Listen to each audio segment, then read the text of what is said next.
갑자기 팥빙수 생각이 나십니까? 새벽에 오시면서 어떤 곳은 목사님 너무 더워요. 새벽도 너무 더워요. 너무 더워요. 너무 덥고. 그래서 냉수 같은 얼음 냉수 같은 신앙을 한 달 동안 우리가 간직했으면 좋겠다 이런 생각을 해봅니다. 연일 폭염입니다. 어렵고 힘들고 우리 아이들이 교회에서 하룻밤 잤는데 잘 잤는지 모르겠어요. 우리는 뭐 에어컨디션이 잘 돼 있어 갖고 불편했을 텐데 그럼에도 불구하고 잘 잤으려 생각이 듭니다. 너무 더워서 잠을 설치기도 하고 힘들고 그렇습니다. 낮에는 막 폭염으로 35도 막 치솟고 있고요. 밤에는 떨어지지 않아서 열대야로 잠을 설치고 있는 상황 가운데 있습니다.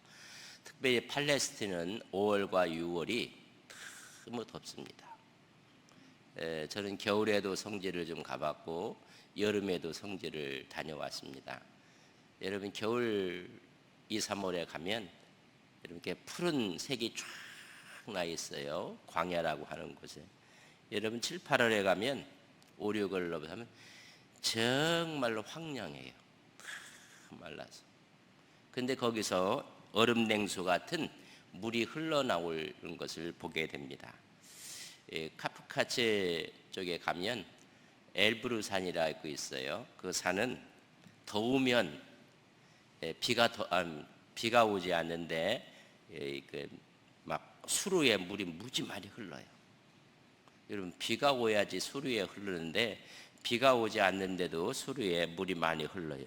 그 엘브루산에 있는 얼음이 녹는 거예요. 그래서 더우면 더울수록 물이 더 많이 수루에 막 넘치는 거예요.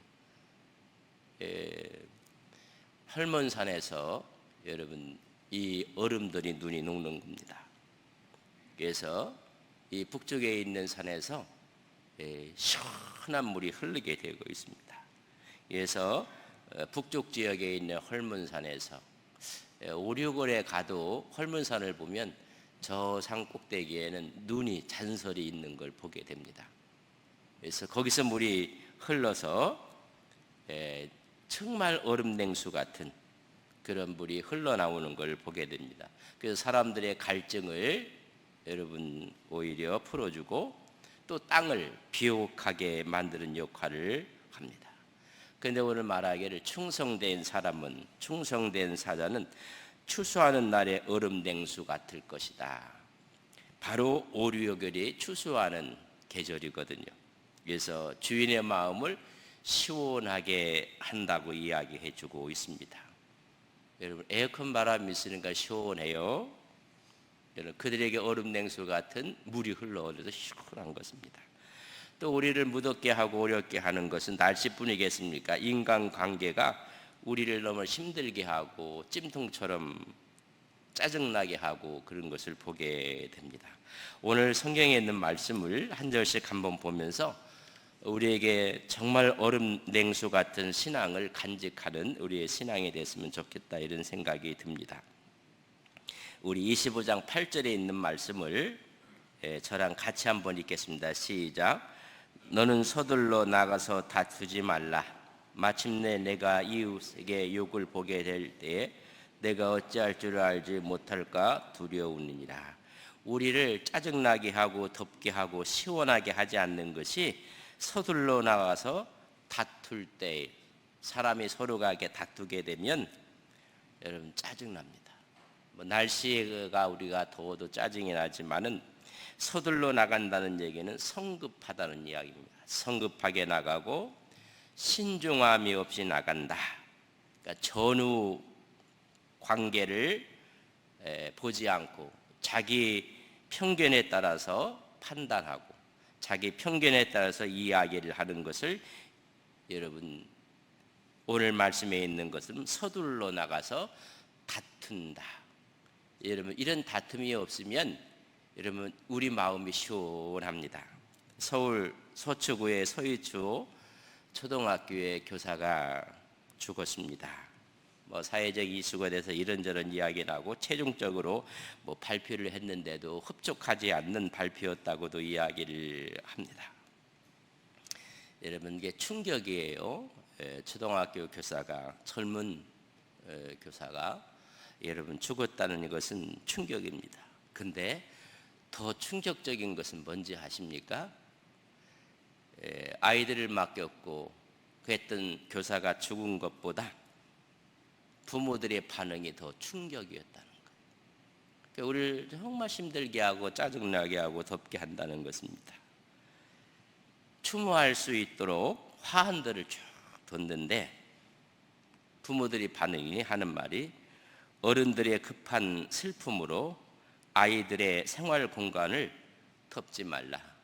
선생이 죽었건 안 죽었건 거긴 관심이 없어요.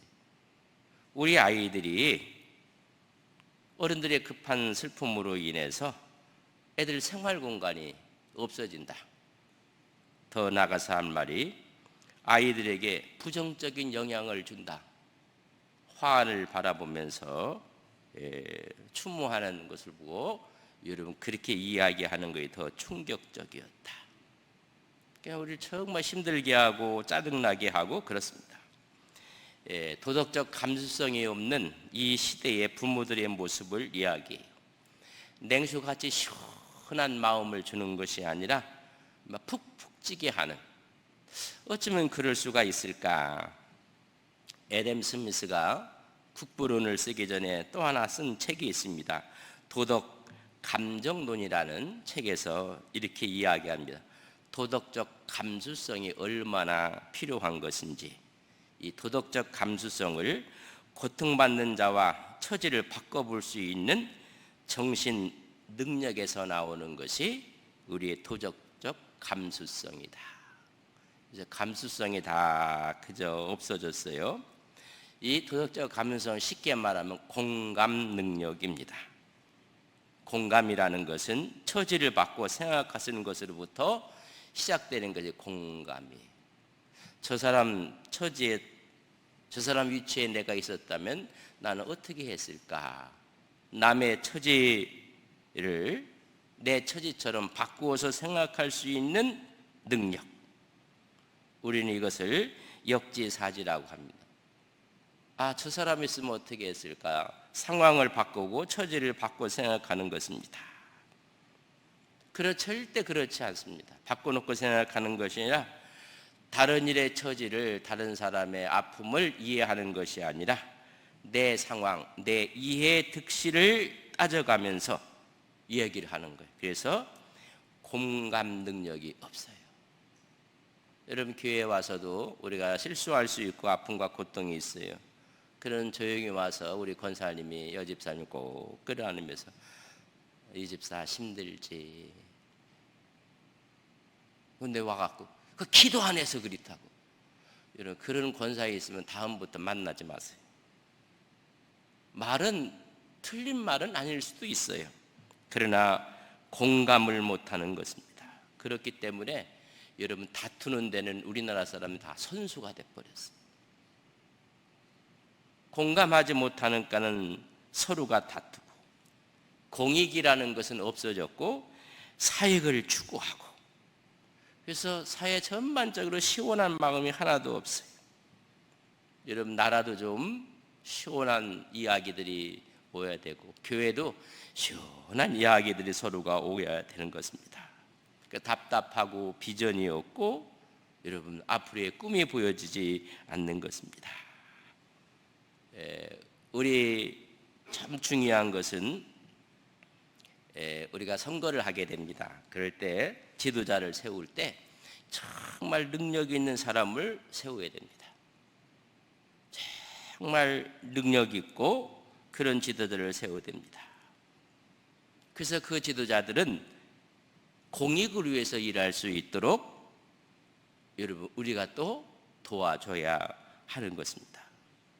그래서 공익을 위해서 일하는 것입니다. 특별히 군자와 소인을 가르는 논어에서 보면 군자가 누군가, 정치하는 사람의 군자, 신앙 가진 사람들의 군자가 스타일, 그러면 소인배 소인은 누군가? 여러분, 군자는 당파를 형성할 수밖에 없어요. 그룹을 형성할 수밖에 없어요. 군자도. 그러나 공익을 추구해요. 그게 군자예요. 자기 당이 있고 자기의 편이 있고, 그렇지만은 공익을 추구해 나가는 것입니다. 그렇기 때문에 사익을 위한 편을 만들지 않습니다. 소인은 당파를 형성해서 사익을 추구해요. 여러분, 큰 사람인가 그렇지 않은 사람인가 보면 여러분, 공익과 사익에 대한 구분을 하는 것입니다. 통치하는 사람들이 법이 중요한 것이 아니라 그 법을 사익을 위해 쓴다면 잘못된 것입니다. 그래서 가장 중요한 시금석은 공익이냐 사익이냐. 군자도 소인도 다 당파를 형성하지만은 진정한 지도자 군자는 공익을 추구하고 소인배들은 사익을 추구하는 것입니다. 그렇기 때문에 들려오는 소식이 더 짜증이 나는 것, 힘들고 어렵고, 시원한 바람이, 우리 교회가 세 가지를 크게 하고 있습니다. 시원한 바람들이 불어야 돼.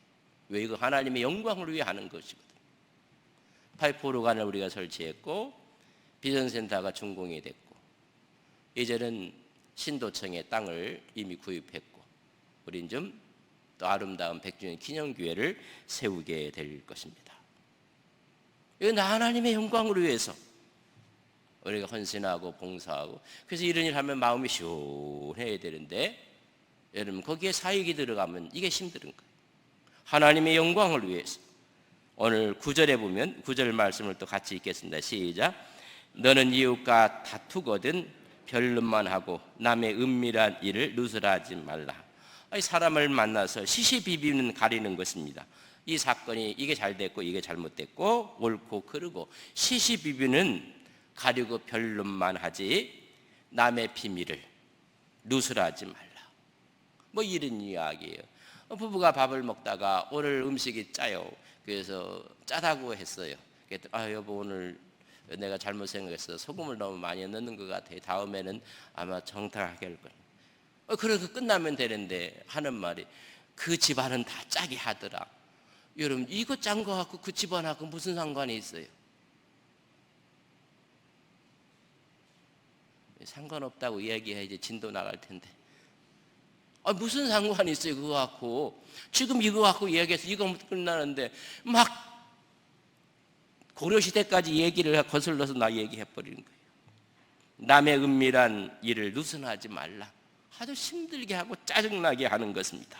약점을 폭로하고 에라 이번 기회를 잡아갖고 분필이를 해버리고 누설을 해버리고 어리석은 행동을 하지 말라는 것입니다. 악한 수술을 쓰지 말라는, 시시비례에 대해서 옳고 그름을 이야기하면 됐지, 다 이것이 탓하는 거예요. 나 누구 탓이고 누구 탓이고 이야기하는 것입니다. 여러분, 방법이, 결과가 좋으려면 방법도 여러분 좋아야 되고 정당해야 되는 것입니다. 막 물귀신 잡는 것처럼 해갖고 이 사건을 얘기하는데 왜 10년 전 얘기를 왜 하고 7년 전 얘기를 왜 하고 왜 5년 전 얘기를 왜 하고, 그게 막 덥게 하고 짜증나게 시원하게 여러분 하셔야 됩니다. 약점은 도와주고 부족은 채워주고 허물은 덮어주고 비밀은 지켜주고 실수는 감춰주고 장점은 말해주고 능력은 인정하면 여러분 마음이 시원해지는 거예요. 그러나 이것을 여러분 짜증나게 하고 덥게 만들어요. 약점은 이용하고 짓밟고, 부족은 채워주는 것이 아니라 부족을 공격하고, 허물을 덮어주는 것이 아니라 허물은 늘 들추어내고, 비밀을 지켜주는 것이 아니라 비밀은 누설하고 방송을 하고, 실수를 감춰주는 것이 아니라 실수를 광고해버리고, 장점을 말해주고 근데 장점에는 침묵하고 오히려 야유하고, 능력을 인정해야 되는데 능력은 부정하고, 그럼 아주 짜증스러운 거예요. 여러분과 시원한 같은 얘기라는 얘기는 우리 삶과 우리의 신앙을 통해서 여러분 시원하게 하는 거예요. 가지는 날씨가 이렇게 더운데 우리가 관계 속에서 막 힘들으면 이건 이루 말할 수가 없는 것입니다. 11절 말씀 우리 같이 한번 읽겠습니다. 시작. 11절. 경우에 합당한 말은 아론색인 은 쟁반의 금 사관이라. 경우에 합당한 말은 아론색인 은 쟁반의 이런 금 사관이라. 때와 장소에 맞게 적절한 지혜의 말을 하는 것은, 합리적인 타당한 말을 하는 것은 여러분 감동을 주는 것입니다. 여러분 최고의 가치를 나타내는 것입니다. 그 사람의 말, 그 사람의 언어는 그 사람의 인격을 여러분 나타내는 것입니다. 아니 그 사람의 신앙 수준을 말해주는 것입니다. 우리가 이야기할 때 말할 때 이것이 정직하고 진실한 말인가? 이것이 덕이 되고 유익한 말인가? 이 말이 사랑과 온유의 말인가? 이렇게 합당한 경우에 합당한 말. 어떤 분들이 바른 말을 한다고 해요. 여러분 바른 말이 다 유익한 말이 아니라는 것을 아셔야 됩니다. 아니 좋은 말을 한다고 이야기하는데 여러분 좋은 말이 다 덕이 되는 것이 아닙니다. 유익과 덕이 되는 말이 경우에 합당한 말이에요. 어떤 사람은 바른 말을 하고 어떤 사람은 좋은 말을 해서 남의 가슴에 큰 상처를 입힌다면 경우에 합당한 말이 아닙니다. 대부분 교회에서 이루어지는 모든 문제는 말 때문에 생기는 것입니다. 여러분 경우에 합당한 말 하는 마음이 시원. 덥다가도 우리 마음이 시원해지는 것입니다. 오늘 12절 말씀을 같이 한번 읽겠습니다. 시작. 슬고른 자의 책망은 청종하는 귀의 금고리와 정금 장식이니라. 슬기로운 책망. 이 슬기로운 책망은 감정이 들어가지 않는 책망이에요. 그런데 우리는 이 감정이 들어가면 여러분 다 지적질하는 거예요. 지적질. 이게 잘못했고 저게 잘못했고. 여러분 섣부른 충고는 아무 유익이 없습니다. 그러니까 우리를 너무 더 웃게만 하고 그래서 막 머리에 김이 나는 거예요. 뭐라 김이 나고 그 열의를 받아갖고 우리가 항상 하나님의 은혜 가운데서, 그래서 충성된 사람은 주인의 마음을 시원하게 하느니라. 여러분 우리가 하나님의 종들입니다. 주님의 마음을 시원하게 하시는 믿음의 귀한 종들 되시기를 바랍니다. 더운데 가지나 더운데 여러분 짜증나게 하면 안 돼요. 그래서 주인의 마음을, 남편의 마음을 시원하게 해드리고 아내의 마음을 시원하게 해드리고 자녀들의 마음을 시원하게 해드리고, 여러분 우리가 성도와 성도의 마음을 시원하게 해드리는 것입니다. 얼음 냉수 같은 시원한 사람이 우리가 되어야 됩니다. 한번 따라서 합시다. 얼음 냉수 같은 시원한 사람이 됩시다. 말 안 하니까 더 더운 거예요. 그럼 말을 하셔야 돼요. 얼음 냉수 같은 시원한 말을 합시다. 얼음 냉수 같은 시원한 행동을 합시다. 얼음 냉수 같은 시원한 신앙을 가집시다. 우리는 얼음 냉수 같은 사람들입니다. 옆 사람에게 이렇게 인사합시다. 우린 얼음 냉수 같은 사람입니다. 여러분 우리가 눈에 보이는 하나님 마음 시원하게 해드리려고 너무 이렇게 힘쓰지 마시고 옆 사람 보는 그 사람 마음 시원하게 해드린 우리 신앙의 종들 되시기를 바랍니다. 그건 집에 가서 볼 사람이 누구예요? 여자분이 말하니까 여러분 남편의 마음을 시원하게 해드리는, 반응을 보니까 절반은 할 것 같고 절반은 안 할 것 같은 이런 시원하게 해드려야 돼. 뭐 남편이 다 장점이 있나요? 단점도 있고 실수도 있고 덮어주고 위로하고 이렇게 해서 시원하게 해드리는 것입니다. 언제부터? 지금 이 시간부터, 여기서부터. 너무 그래서 과거 묻지 마세요. 뭐 이야기를 하는데 막 10년 전 얘기 갖고 오면요 아주 힘들고 짜증나요. 우리가 하나님의 은혜 가운데 누구든지 그리스도 안에 있으면 새로운 피조물이라. 이전 것이 지나갔으니 보라 새 것이 되어 새롭게 그래서 얼음 냉수 같은 시원한 8월 하나님의 은혜 가운데 승리하시기를 주님의 이름으로 간절히 축복합니다. 우리 기도합시다. 얼음 냉수 같은 시원한 사람이 됩시다. 누구에게? 옆에 있는 사람에게. 얼음 냉수 같은 시원한 말을 합시다. 그런 행동을 합시다. 그런 신앙을 가집시다. 우린 얼음 냉수 같은 사람들입니다. 하나님, 이런 신앙으로 8월 이 무더위를 신앙으로 승리하게 하옵소서. 충성된 사자는 주인의 마음을, 나를 보낸 사람의 마음을 시원하게 한다고 했습니다. 오늘 우리가 이런 신앙으로 승리하게 하옵소서. 우리 하나님께 한번 기도하겠습니다.